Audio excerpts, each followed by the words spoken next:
Allir þættir samstæðuverinnar eru á YouTube.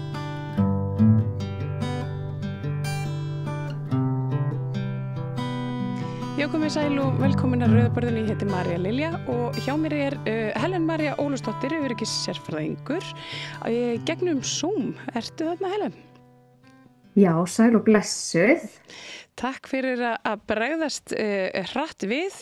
Ég las pistil eftir þig á Vísi núna bara í dag, þar sem að þú ert svona svolítið að fara í saumana á ekki beint Snorra Másinni sem persónu, heldur svona því sem að hann gæti verið fyrirboði fyrir. Er þetta ekki svona nokkuð rétt túlkað hjá mér?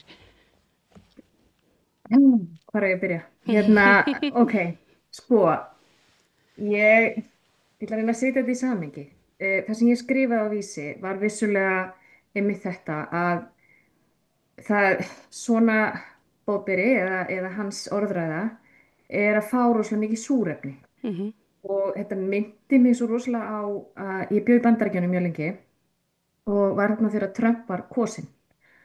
Og það trúði engin maður að Trump yrði kosinn vegna þess að, fyrsta lagi var hann að fara bara með alls konar, það var engar staðreyndir í því sem hann var að segja, hann var dónalegur, hann sagði hluti sem að, enginn hefði leyft sér að segja og það bara trúði því ekki, fólk sem ég var að vinna með og í mínu nána umhverfi sem var þá á svona Manhattan búblunni, að fólk trúði ekki að hann myndi ná kjöri.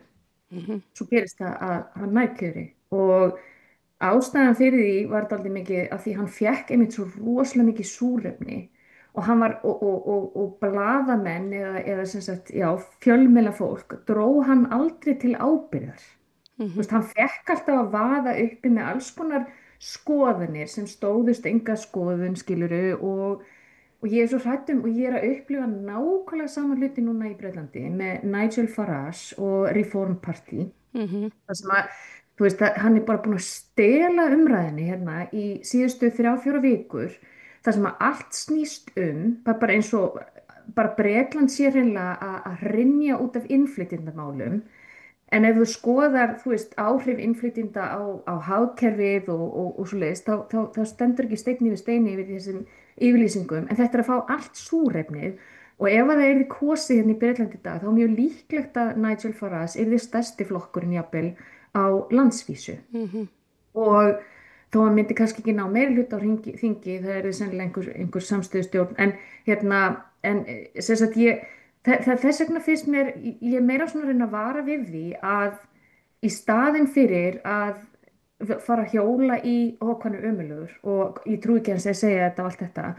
Vandamálið og ég sé þetta og ég vissum að margir aðrir sjá þetta það að hans orðræða og fólk úr hans flokki meðal annars það fer stækkandi hópurinn sem að kvitta undir það. Og það er þetta bakslag sem við tölum einmitt líka í varandi LGBTQ community að það er bakslag, en ég vil bara benda á af hverju fólk að fylgja sér á bakvið þessar hugmyndir. Mér finnst ekki að tala, mér finnst alltaf að kalla út, skilur, þegar fólk að segja eitthvað sem að maður á ekki að líða og ég ekki að segja að fólk ekki að gera það. Ég hins vegar að segja, við verðum að skoða af hverju þessi skautun, af hverju fólk að fylgja sér á bakvið hugmyndafræði sem að kannski mér og mörgum öðrum finnst bara frekar vond og ill og ekki, það engin húmanismi í þessu, skilur við. Og það þessi skautun sem á sér stað í samfélaginu í dag. Við erum bara, það eru 2 þjóðir í einni þjóð, bara ef við skoðum bara til dæmis samfélagsmiðlana.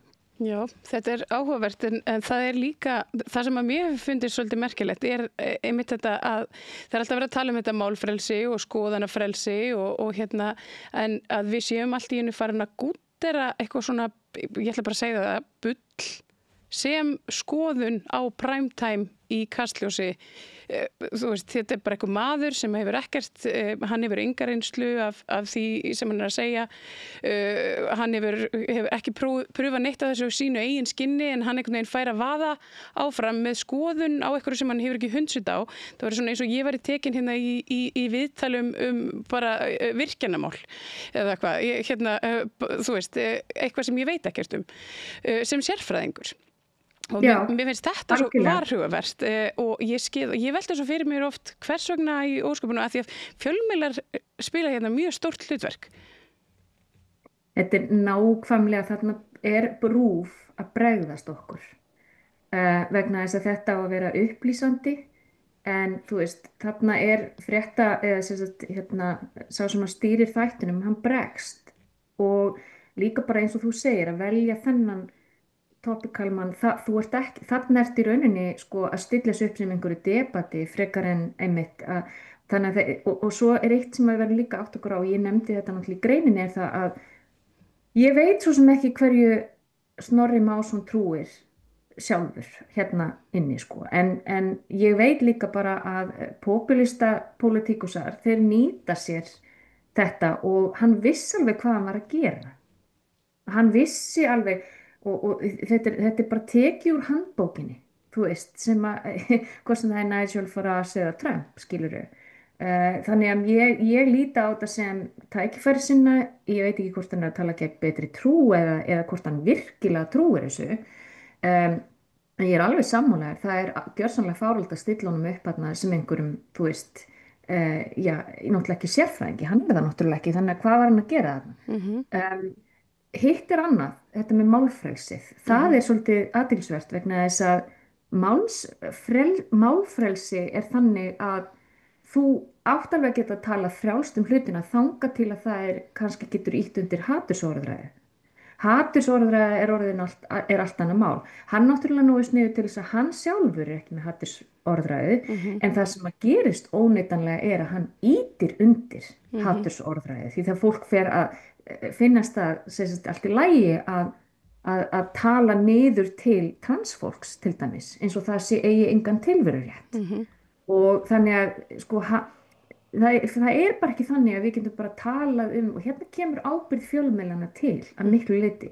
Við eigum ekki að geta bara, þú veist, farið í opinber og ríkisfjölmiðil, ríkisstyrktur fjölmiðil með öllum okkar skattpenningum, þar sem einhver getur bara dritað yfir í rauninni tilvistarrétt annars fólk sem viðurkenndur í okkar eigin lögum. Þannig að það finnst mér og enn og aftur á ábyrgð RÚV sem bregst. Akkurat.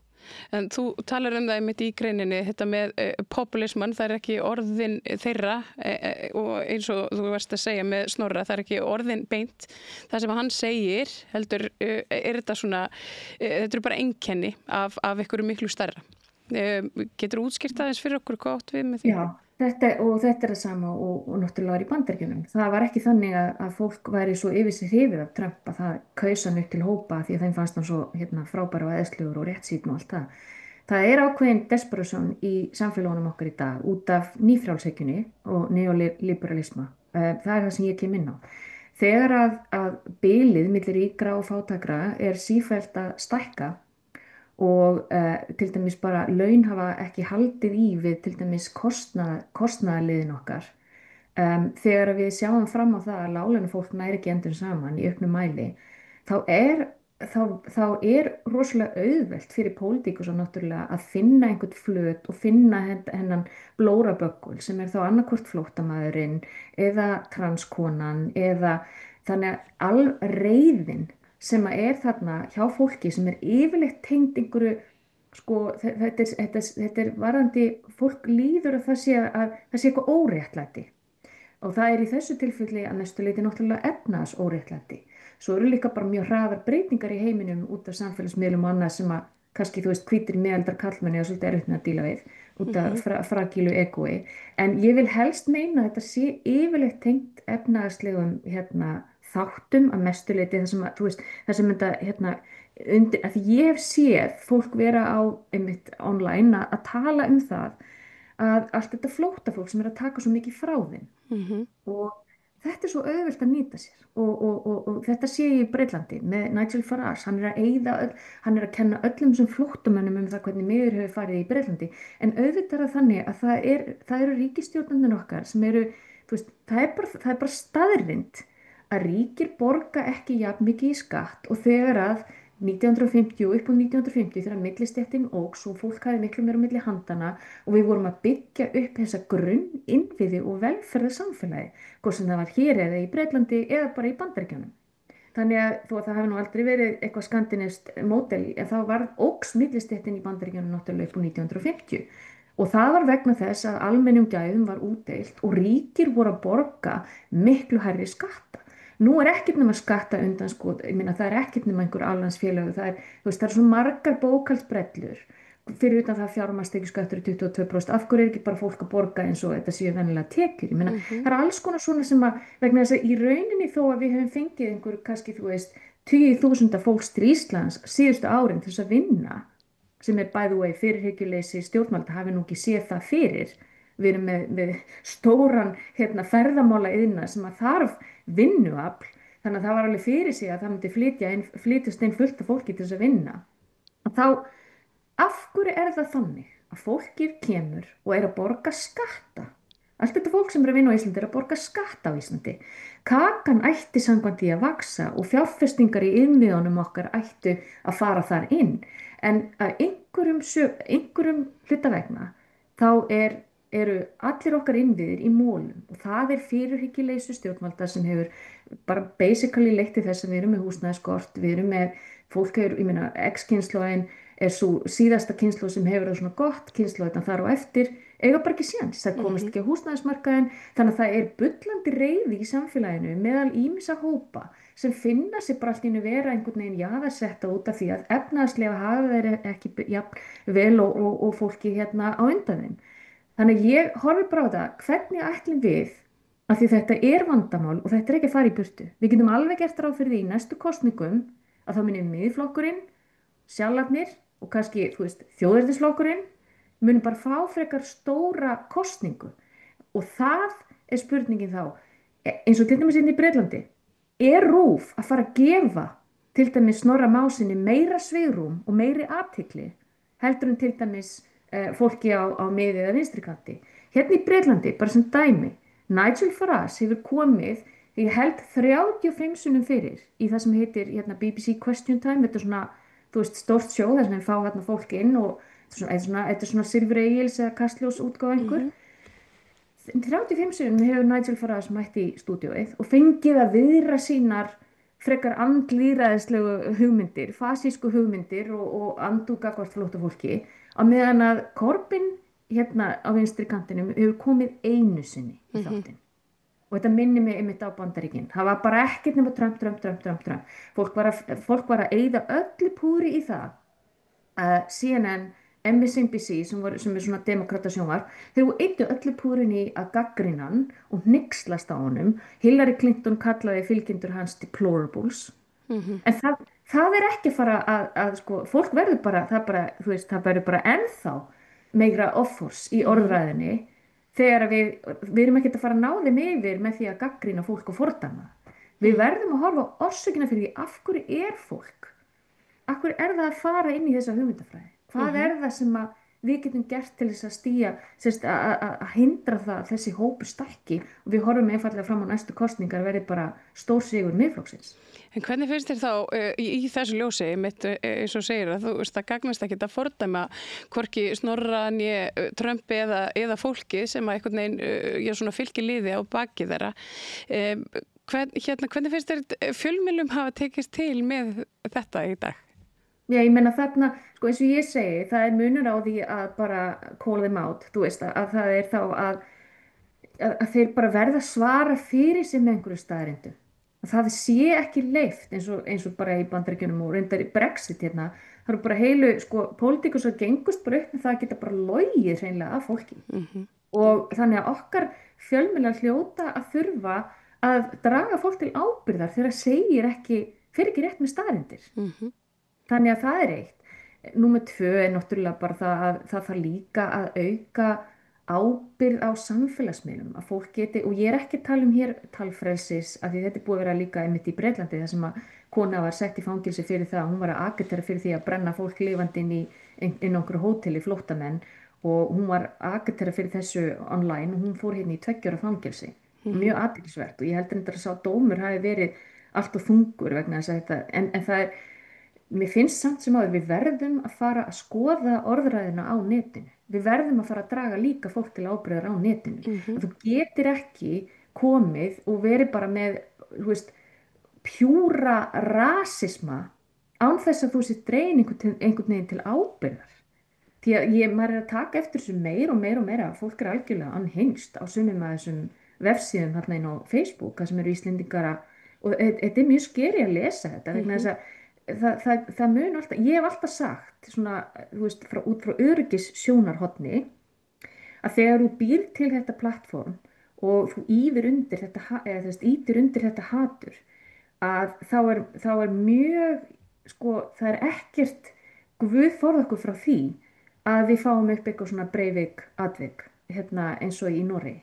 En það er ábyrgð sem fylgir því þegar þú ert stjórnmálamaður, hvernig þú talar og hvernig þú notar orðræðina, og það er líka ábyrgð samfélagsmiðlana og eftirlit að fylgjast með því hverjir eru að agitera jafnvel fyrir einhvers konar ofbeldi. Við þurfum að vera vakandi fyrir þessu, en eins og ég segi, mér finnst við verða að skoða rót vandans, og rót vandans við erum að tala núna sko, við erum ekki að tala um sjúkdómum, við erum að tala um the symptoms, skilur við verðum að ráðast að rót vandans til þess ef við ætlum að eiga séns í það er til dæmis mjög mikilvægt einmitt að rétta við, nú var ríkisstjórnin að rétta við aðeins hlut hérna öryrkja.